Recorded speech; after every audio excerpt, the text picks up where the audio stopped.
आपने लालू यादव से मुलाकात की है, उनका सेहत कैसा सेहत है सर? क्या अब भैया हम इतना ही जानते हैं कि उन्होंने हमसे हालचाल पूछा। पेन उनको ज़्यादा है, बट नेचुरल है। इस उम्र में 3 जगह फ्रैक्चर हुए और मैं उम्मीद करता हूं कि उनकी स्वास्थ्य के साथ उनकी उपस्थिति नाम मात्री देश के राजनीतिक संकट के बीच होना आवश्यक है। और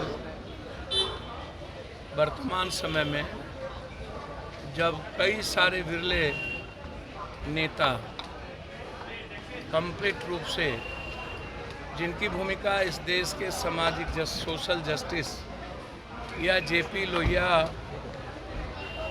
गांधी के विचारों पर चले, बहुत सारे लोग, चाहे रामविलास जी हों, बिहार के शरद जी हों,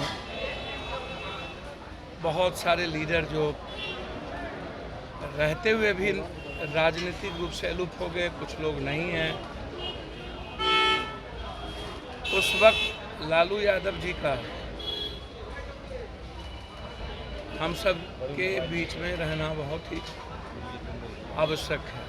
हम सुकून से कह सकते हैं कि वो लगातार स्वस्थ हो रहे हैं। बस परहेज के साथ बेस्ट डॉक्टर की ज़रूरत है। उनके पूरे परिवार के लोग, उनकी 6 बेटियां और उनके शुभचिंतक कंप्लीट रूप से उनके स्वास्थ्य के लिए बिल्कुल खड़े हैं। भारत सरकार से लेकर बिहार सरकार ऐसे समय में लालू यादव जी के साथ पूरा देश ही नहीं, पूरी सरकार भी खड़ी है।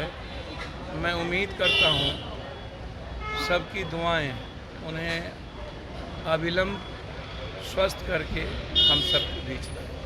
राजीव नगर मामले में हाईकोर्ट ने स्टे लगाया है और कई तरह की बातें कोर्ट में कही है। देखिए, मुझको, मैं उस वक्त भी कहा था और आप लोग कहते थे अवैध ज़मीन की बात करते थे। मैं तो कहूँगा कि जिस मुआवजा कौन देगा? उप मुख्यमंत्री जी मुआवजा की घोषणा करे। जिसके घर टूटे हैं, जिसका आशियाना समाप्त हो गया, उसको मुआवजा दे बिहार सरकार। और मैं हाई कोर्ट से आग्रह करूंगा, और हम भी इंटरवेनर बने हैं। 14 तारीख को हमारे तरफ से भी लॉयर रहेंगे कि 25 सालों से जो सीओ, डीसीएलआर, एडीएम, दरोगा, कर्मचारी उस वहां पोस्टिंग थी, उनकी पूरी इंक्वायरी संपत्ति की हो, पूरी जांच होनी चाहिए, उससे संपत्ति छीनी जानी चाहिए। सरकार पर भी कंडेम्प्ट होनी चाहिए कि 92 के बाद जो भी पदाधिकारी, जो डीएम ने, चाहे जो जिस तरीके का, यहाँ के जो एसडीओ हैं सिरफिरा, वो जिस तरीके, मेरा आरोप है, मैं उस दिन एक सवाल रखूंगा कोर्ट में कि बिना अनाउंसमेंट के 2000 से ऊपर महिलाएं बैठी थी, बच्चे बैठे थे, आम लोग बैठे थे, बिना अनाउंसमेंट के, बिना आंसू पानी के फव्वारा के, बिना आंसू गैस के, आते ही लाठी चार्ज किस कानून के तहत इन्होंने किया? इन्होंने पहले आपने चेतावनी क्यों नहीं दी?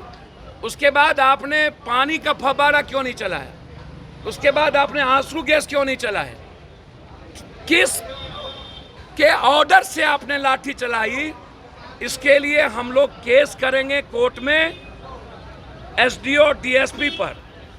यहाँ के टाउन डीएसपी और कुछ लोग ज़्यादा मन चले हो गए हैं, ये सबको एक घाटी में समझते हैं कि डर जाएंगे। हमसे कह रहे थे, जिस तरीके से हमारे प्रदेश अध्यक्ष को मारा 40 लाठी, राष्ट्रीय महासचिव को, छात्र अध्यक्ष को, युवा अध्यक्ष को, हमारे कई साथी घायल हुए और आते ही महिलाओं पर लाठी चार्ज कर दिया। छोड़ेंगे नहीं, अंतिम तक लड़ेंगे। बिना किसी सीआरपीसी कानून के तहत लाठी चलाया, आनन फानन में नेपाली नगर के सारी जिंदगी के सपने छीने हैं। जब तक वसूलेंगे नहीं तब तक लड़ेंगे और हम डिमांड करेंगे कि सारे अफसर से पैसा वसूल के पब्लिक को दिया जाए।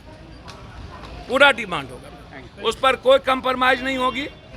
अब इसकी चिंता किसको है भाई? कोई चिंता इसकी ही इस कंट्री में है। आ रहे हैं नरेंद्र मोदी जी।